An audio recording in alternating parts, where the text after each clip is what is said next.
Hi, I'm Victoria Pearson, but you can call me V. I have been a witch now for more years than I care to admit to, and yes, I'm doing an unexpected witchy vlog this week. Regulars, I know I promised you something else, but you know what I'm like by now. When I fell over last week, I needed to rest my shoulder because of course I put my hands out to stop myself, hurt my bad shoulder again, don't want to end up going backwards on my progress, so I had to force myself to rest. And so I ended up actually on Instagram scrolling through quite a lot of reels, and the algorithm has no idea what to show me at the moment, but eventually it landed on witchy stuff and it was like, maybe you'd like that. And honestly, there's one lot of nonsense on there, but there are some useful tips as well. So if you're learning the craft through social media, use your discernment, but there is some useful stuff there. One of the questions that I saw people asking in the comments of all of these witchy videos though, and it was a recurring question I saw lots of times, was I want to be a witch but I don't have any money. How do I get started? And I just wanted to answer that question because, girl, you do not need any money to connect with your power. You do not need any money to direct energies. You do not need any money whatsoever to work on yourself. And those are the key things that unite all types of witchcraft. And so whatever kind of witch you're looking to be, even if you want to be a crystal witch eventually, you don't actually need any money to get started on that journey. Once you get started on that journey, the universe is going to provide what you need for your practice. So take the idea that you need to buy things to be a witch, or these little subscription services and all that sort of stuff, throw that away. When we're making spells for social media, we obviously do make them look all aesthetic and pretty, but that's just to get you to click on it so that you can learn the thing with us, right? You're not going to be clicking on a thumbnail that shows me holding up a carrier bag with some herbs in it that I've made my spell, right?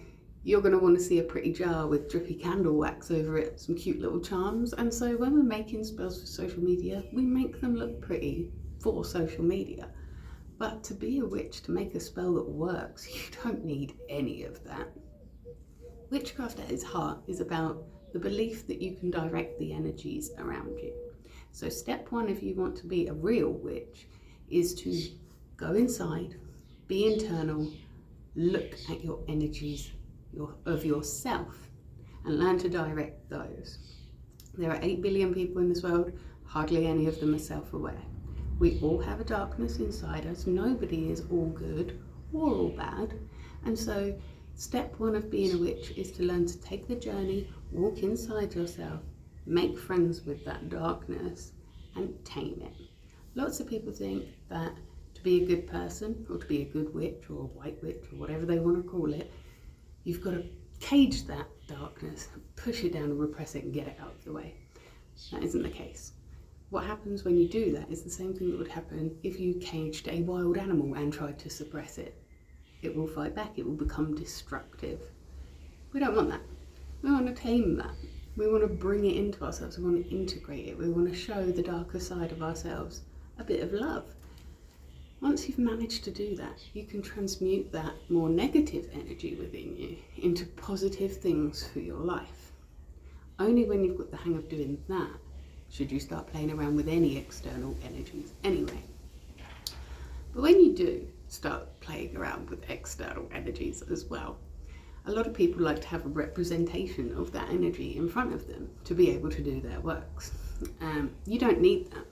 As long as you can picture something in your head, you don't need a physical representation of it. If you can feel the energy of earth or air, you don't need something on your altar that will show it to you. But when you're first starting out, it can be really useful to have those visual reminders. And in fact, lots of us keep altars for that exact reason, to help us focus on those external energies that we're working with. You've seen my altar before, but you know that the things that I've got on it are things that represent earth, fire, water, and air. And that's because I work with those energies in my practice. And I've also got representations of deities that I work with and various other things that I work with, other types of energies that I work with, representations of my home because I work with the energy of my home. But you don't actually have to spend any money whatsoever to get those representations of things. And for years and years and years and years and years, I didn't spend any money on those things whatsoever. I got very good at making spells, spending no money whatsoever, just with things that I've found.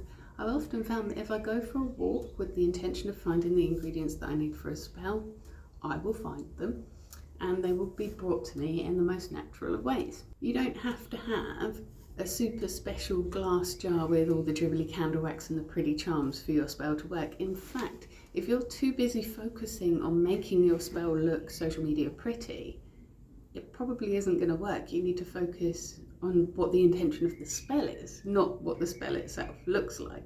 That's irrelevant.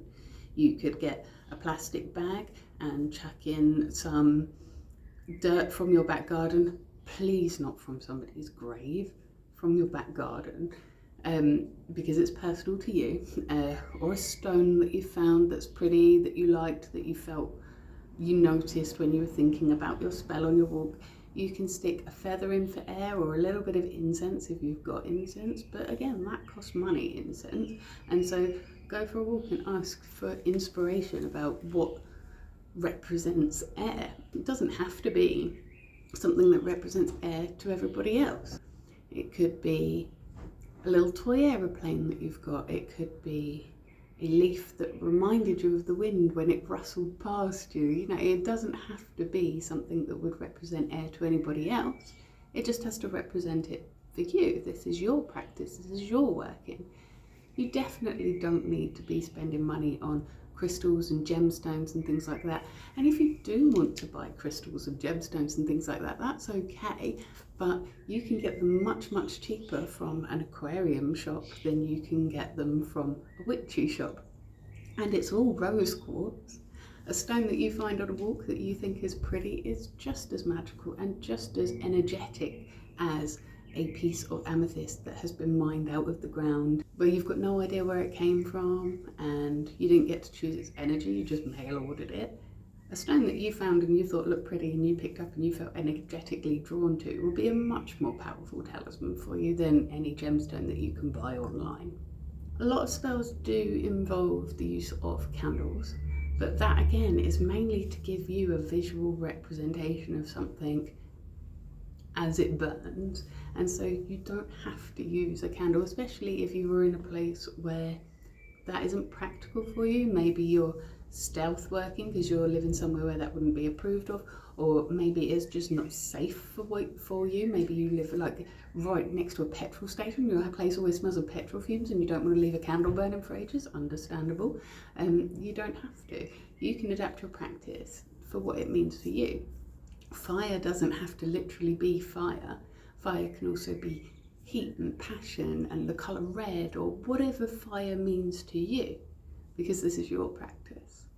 So to answer that question, you can absolutely get started as a witch without any money whatsoever. A pen and paper helps, because the first thing you want to do is journal your entire psyche, create a dialogue with yourself and learn to direct your energy before you start playing around with things that you need tools for anyway. But after that, if you've got a brain and you've got a brain that inquires about things, you've got everything that you need to become a witch. The most important thing that a witch needs is a desire to collect knowledge. And so there's a lot of that out there. You will have to use your discernment with it. You will have to see what resonates with you. You know, what I say to you might not resonate with you for your practice, but somebody else's does. But you don't agree with everything they say, so you take a little bit of that and a little bit of what I say and a little bit of what you found on Pinterest and a little bit from somewhere else, and you build a practice that works for you, because it's all about directing your own energy anyway. Join me again next week. I might show you how to make a travelling pocket altar for when you are out and about or you're a bit stealth. And I'll show you some things that you can use to represent various different elementals as well, perhaps. I'm not sure I'm going to be doing that next week or not, because yeah, I've got some other things planned as well. I'm going to stop promising you things, because I always say that I'm going to do something and then end up doing something else. But I will be here on Monday, 6 AM UK time, just like I always am. And if you can't wait until then to see me again, I'm also here every single morning in your shorts, taking a great big deep breath, letting you know what I'm grateful for as well, because that is really important for our spiritual practice too. And I'm also here on a Witchy Wednesday doing an intuitive tarot card read for you as well. I think I have by now reopened my readings on Ko-fi, so if you've been itching for a personal reading, you can now book me again. I will try and remember to put the link somewhere on the screen. I will see you again next week, but until then, you have yourself a magical week.